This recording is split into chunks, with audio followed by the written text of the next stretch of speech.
अस्सलाम वालेकुम। इससे पहले वाली जो वीडियो थी उसमें मैंने बात की थी खून की कमी या जो आयरन की कमी हो जाती है अनीमिया, उस पर बात की थी। मैंने आपको बताया था कि क्या क्या अलामात होती हैं जिनसे आप अंदाज़ा लगा सकते हैं कि कहीं आपको अनीमिया तो नहीं। इसके अलावा मैंने आपसे बात की थी कि डॉक्टर्स आमतौर पर क्या ट्रीटमेंट करते हैं अगर किसी को अनीमिया हो जाए। तो ये जो वीडियो है उसमें बताएंगे कि क्या क्या वजूहात हो सकती हैं जो कि अनीमिया का बायस बनती हैं, और अगर अनीमिया को ट्रीट ना किया जाए तो क्या क्या कॉम्प्लिकेशंस हो सकती हैं या आगे जाके हमारे लिए कितनी प्रॉब्लम्स बना सकता है।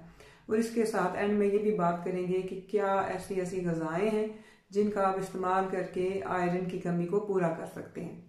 अब बात करते हैं कि आयरन की कमी जो है क्यों होती है, इसकी क्या वजूहत होती है। वो औरतें जो प्रेग्नेंट होती हैं उनको अक्सर औकात जो है अनीमिया का प्रॉब्लम देखने में आता है, क्योंकि जो उनकी डाइट होती है उसमें उस तरह से उतना आयरन नहीं होता जितना उनकी बॉडी को चाहिए होता है। इसके अलावा बाज़ औक़ात मैदे में या आंतों में जो है ज़ख़म हो जाते हैं जिनकी वजह से आयरन की कमी होना शुरू हो जाती है। और ये जो प्रॉब्लम्स होते हैं जैसे कि मैदे का अल्सर हो गया, या वो लोग जो आइबोप्रोफीन और एस्पिरिन काफ़ी इस्तेमाल करते हैं उनके मैदे पे असर होता है। और इसी तरह से जो हमारा फूड पाइप होता है जो हमारे गले में होता है कि खाना हमारे मुंह से लेके ये जो है ना हमारे मैदे तक लेके जाता है, तो उसमें अगर सूजन हो जाए तो वो भी मैदे की और आंत के जख्म का बायस बन सकते हैं जो कि आगे चल के अनीमिया की वजह बनते हैं।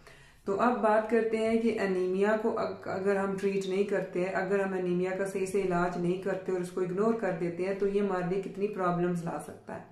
जो प्रेग्नेंट होती हैं अगर उनको अनीमिया का मसला है और उसका कोई भी इलाज नहीं किया जा सकता तो उनके लिए बहुत सारी कॉम्प्लिकेशंस हो सकती हैं। बच्चे की पैदाइश के वक्त भी और उससे पहले उनके लिए काफ़ी कॉम्प्लिकेशंस हो सकती हैं। इसी तरह से बाकी जो लोग हैं जिनको अनीमिया है और वो उसकी तरफ तवज्जो नहीं दे रहे, उसका इलाज नहीं करवा रहे, तो वो आगे चल के उनके दिल के लिए और फेफड़ों के लिए खतरनाक हो सकता है। और जो उनकी दिल की सेहत होती है उसको काफ़ी मुतासर करता है, यहाँ तक कि उनका दिल फेल हो सकता है।